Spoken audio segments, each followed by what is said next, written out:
Bonjour et bienvenue à une autre vidéo de la chaîne Astres et Stars.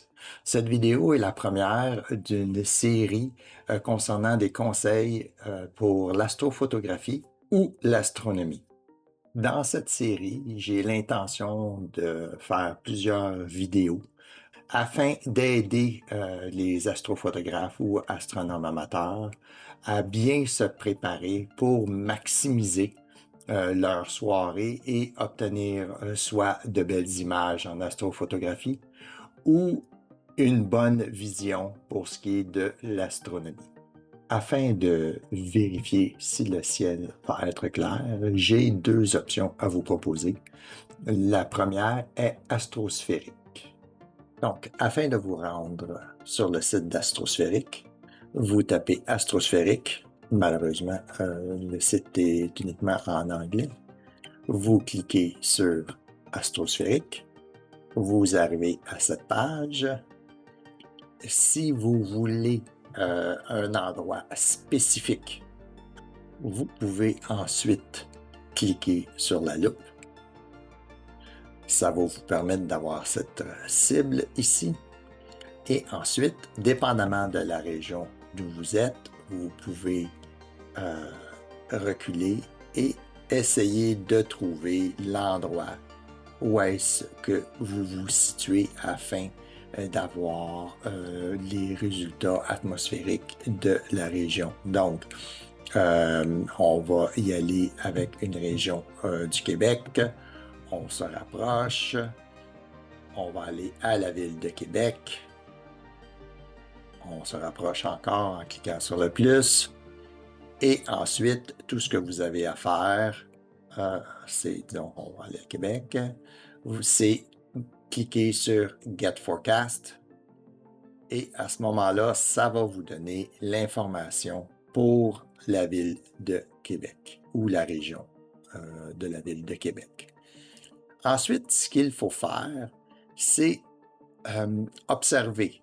Donc, si on regarde ici, en fait, on va monter un tout petit peu notre écran pour avoir une meilleure idée de ce qu'il y en est. Donc, pour samedi, on regarde, ça ne sera pas très bon. On a une couverture nuageuse de 32% en ce moment, ici, à 11 heures. La transparence du ciel est sous la normale. La visibilité est sous la normale aussi. Donc, nos chances de voir quelque chose sont faibles. On peut essayer d'aller voir un petit peu plus loin.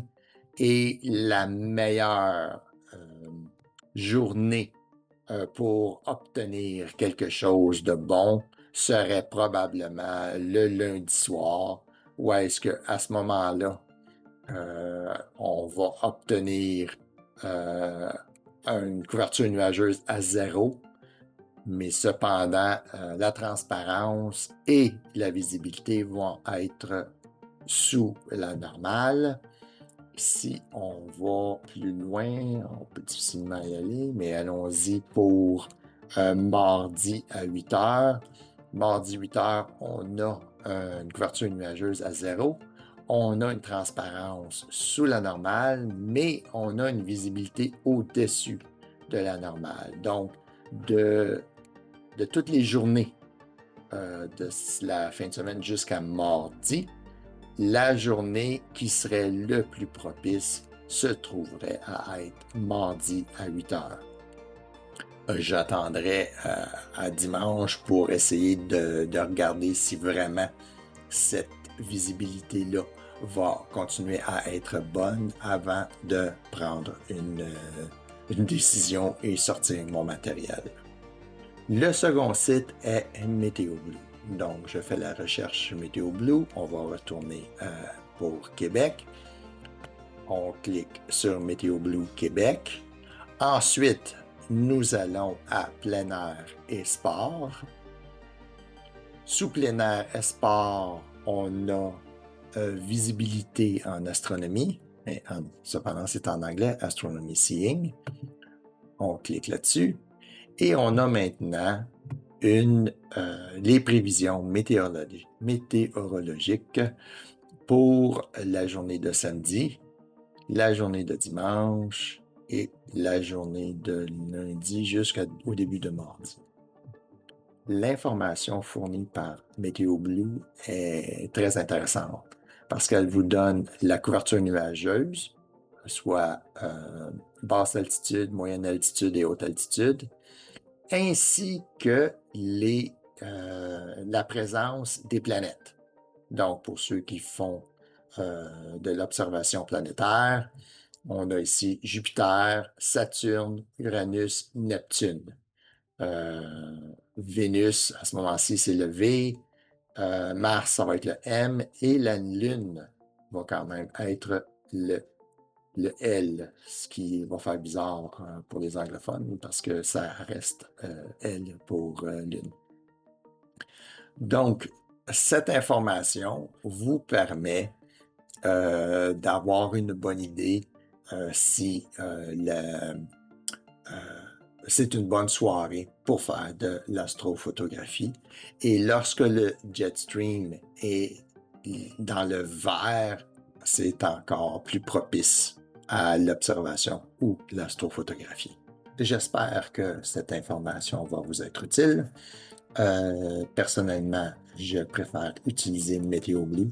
Je trouve l'information un petit peu plus complète parce qu'elle fournit, le site fournit la couverture nuageuse, le jet stream et les planètes présentes.